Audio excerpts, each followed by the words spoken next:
إن الله وملائكته يصلون على النبي يا أيها الذين آمنوا صلوا عليه وسلموا تسليما.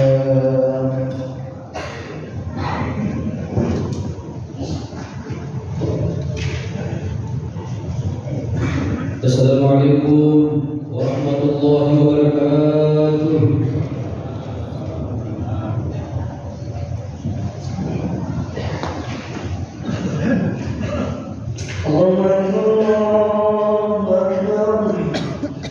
الله أكبر الله أكبر أشهد أن لا إله إلا الله أشهد أن لا إله إلا الله أشهد أن محمدًا رسول الله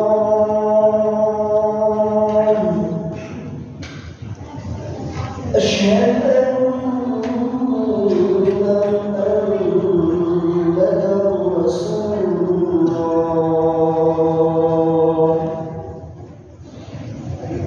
حي على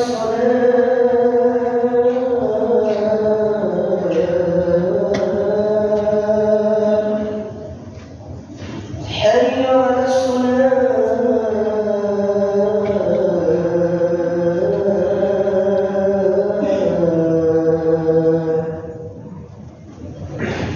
حي على الفلاح حي على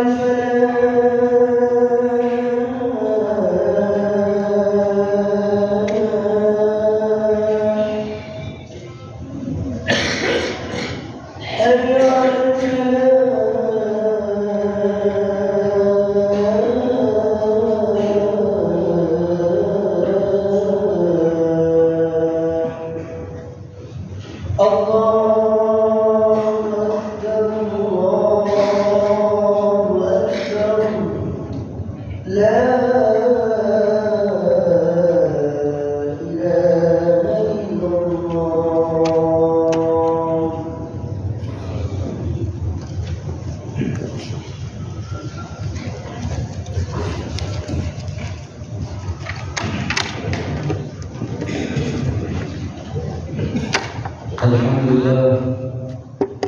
الحمد لله الذي الخليل وجود دعوات المتضررين ورحمة الفقراء والمساكين وسبحانه وتعالى الحكيم القدير واشهد ان لا اله الا وحده لا شريك له في ملكه ولا نصير واشهد ان سيدنا محمدا عبده ورسوله البشير النظير.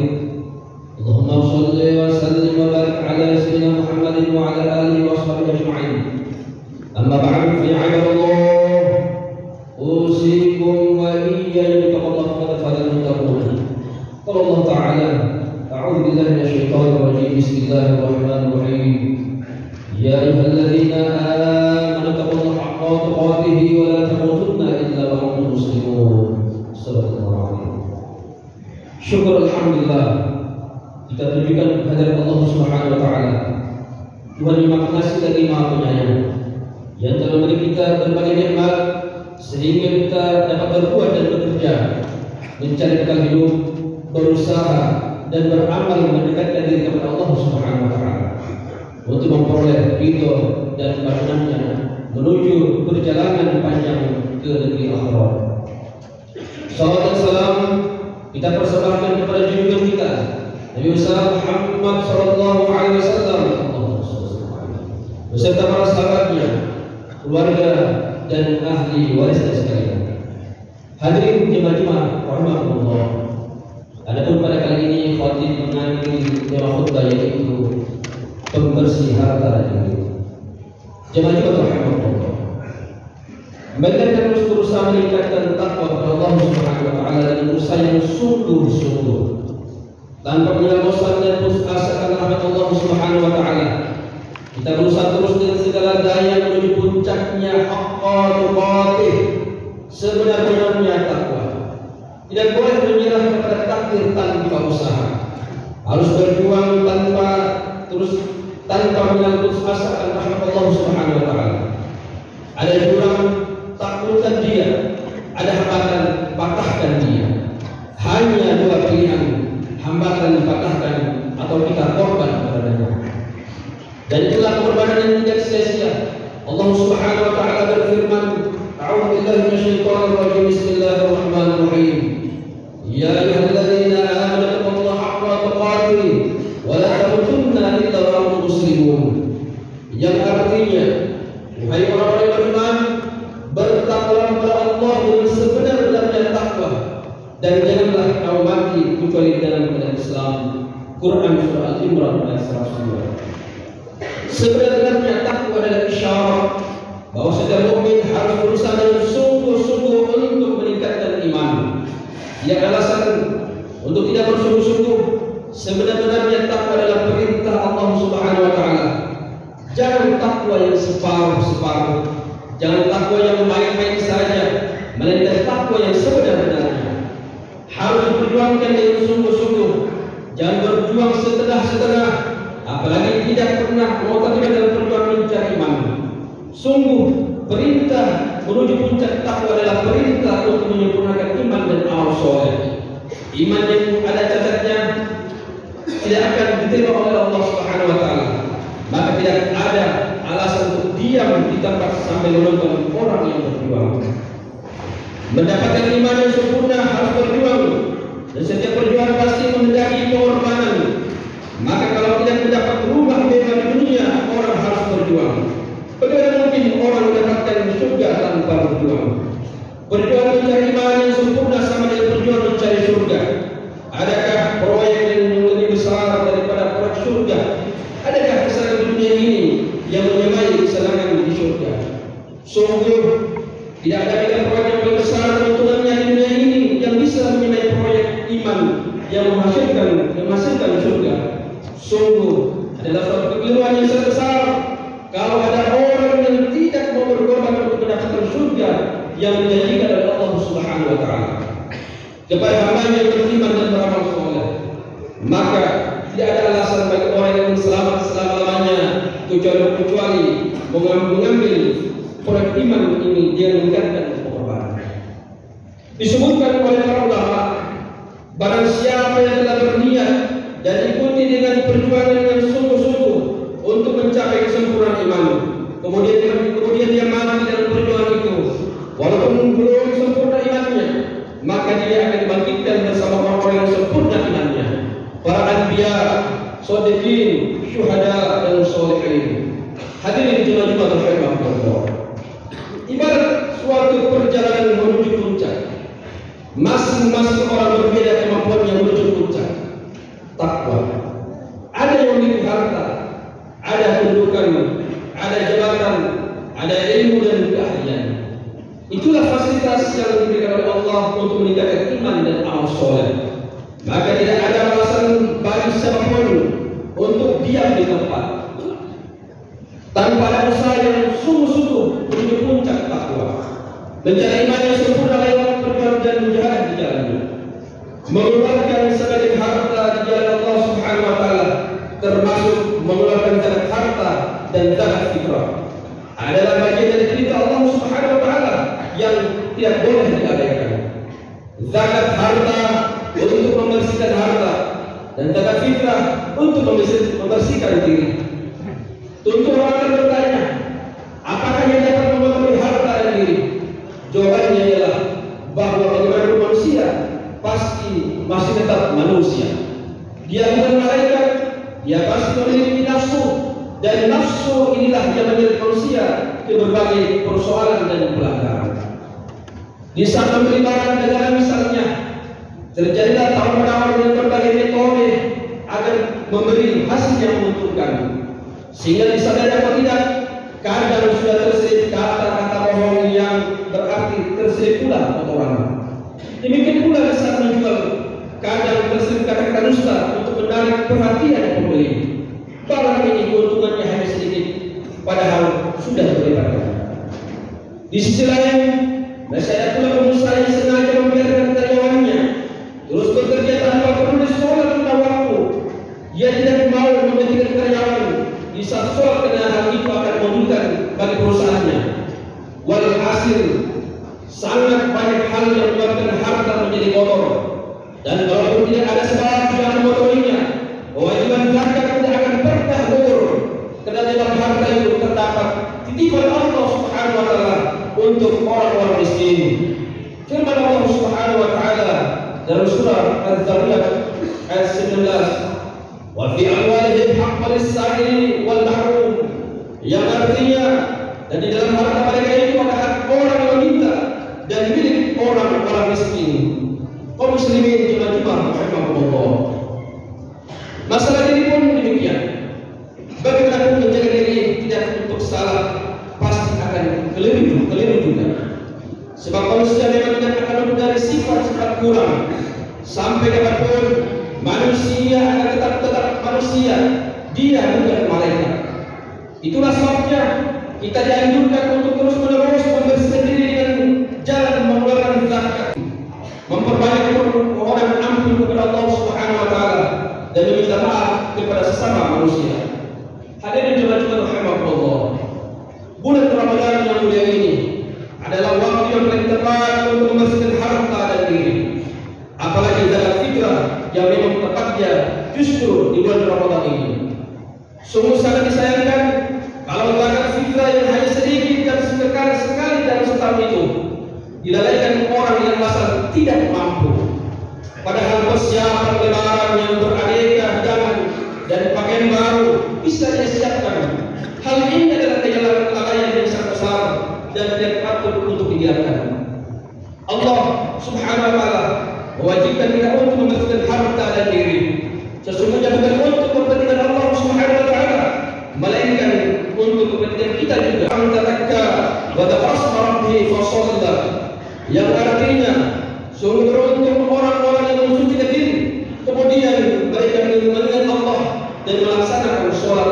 Quran surat Al-A'la ayat 14-15. Sungguh beruntung, itulah penegasan Allah bagi orang-orang yang telah mensucikan diri.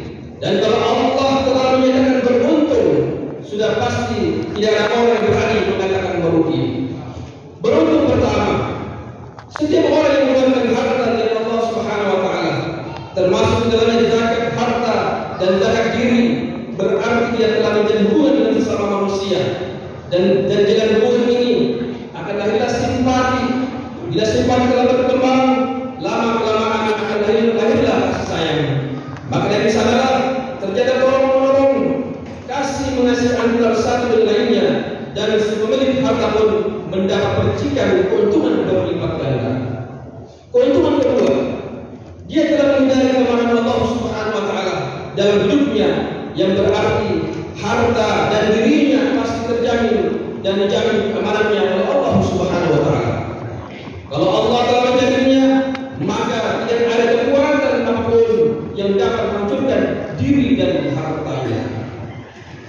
Karena banyak harta di hari ini yang mudah binasa dengan sebab hangus terbakar atau hanyut di bawah banjir. Jawabannya adalah karena harta kebanyakan orang di hari ini tidak lagi terjamin kebersihannya. Apakah karena hasilnya dari yang haram atau yang tidak pernah dibersihkan dengan zakat dan sebagainya? Keberuntungan ketiga adalah keuntungan yang sangat besar, dihindarkan dari siksa neraka jahanam. Siksa yang lebih mengerikan ketimbang derita akibat kekurangan harta di dunia. Derita tidak dapat diselamatkan lagi untuk selamanya. Lebih baik hidup menderita yang kemiskinan selama 70 tahun di dunia daripada berlimpah harta selama hidup di dunia, tapi akhirnya dicampakkan ke dalam neraka jahanam akibat tidak mengeluarkan zakat harta. Keberuntungan keempat, ada keberuntungan yang paling didambakan oleh setiap orang di dunia ini. Keuntungan yang tidak akan mendatangkan kerugian lagi untuk selamanya. Dia dimasukkan ke dalam surga, tempat kesenangan abadi, tempat kenikmatan yang tidak batas, kekayaannya yang dulu dia korbankan di jalan Allah Subhanahu wa taala ditukar dengan kekayaan abadi dan kenikmatan abadi. Rumahnya menjadi rumah permata, makanan dan minumannya menjadi enak tidak terbatas, istrinya menjadi cantik cerita yang tak ada duanya. Zakat fitrah adalah kewajiban diri, tidak memilih yang bersih, apalagi kalau memangnya ternyata kotor. Sebab anak yang lahir di bulan Ramadan pun wajib dikeluarkan zakat fitrahnya. Ini syarat dari Allah Subhanahu wa taala bahwa asal manusia itu suci, maka harus dijaga kesuciannya. Asal manusia itu fitrah, maka harus difitrahkan. Jangan ada niat yang salah dalam membesarkannya dan membesarkan anak kita. Jangan ada kata-kata kotor yang mendengarnya. Jangan hanya lalu melulu di telinganya dan sebagainya. Perlu dan sangat penting sekali diperdengarkan kalimat thayyibah sejak dari ayunan. Perdengarkanlah kepada anak-anak kita kalimat la ilaha illallah setiap hari di telinganya, agar di saat dia dewasa nanti dia akan mencari dan terus berjuang untuk mendapatkan hakikat kalimat itu. Inilah yang dimaksud oleh Nabi belajar di ayunan, bukan belajar membaca dan menulis seperti yang biasa kita ketahui, melainkan belajar dalam arti membimbing ruh sang anak untuk mengenal Allah, membesarkan, mengagungkan dan memuliakan Allah Subhanahu wa taala. Marilah kita terus menjaga diri ini dengan mematuhi perintah Allah Subhanahu wa taala. Marilah kita terus memagari diri ini dengan pagar yakin kepada Allah Subhanahu wa taala agar kita tidak terlempar kepada kebinasaan abadi nantinya. Mudah-mudahan Allah Subhanahu wa taala memberi kita kekuatan dalam memperbaiki diri, meningkatkan iman dan amal soleh kita. Amin, amin ya rabbal alamin. Barakallahu li wa lakum fil Qur'anil Karim wa nafa'ani wa iyyakum bima fihi min al-ayat wa dhikril hakim wa taqabbal minni wa minkum tilawatahu innahu huwal ghafurur rahim.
وغفر الذنوب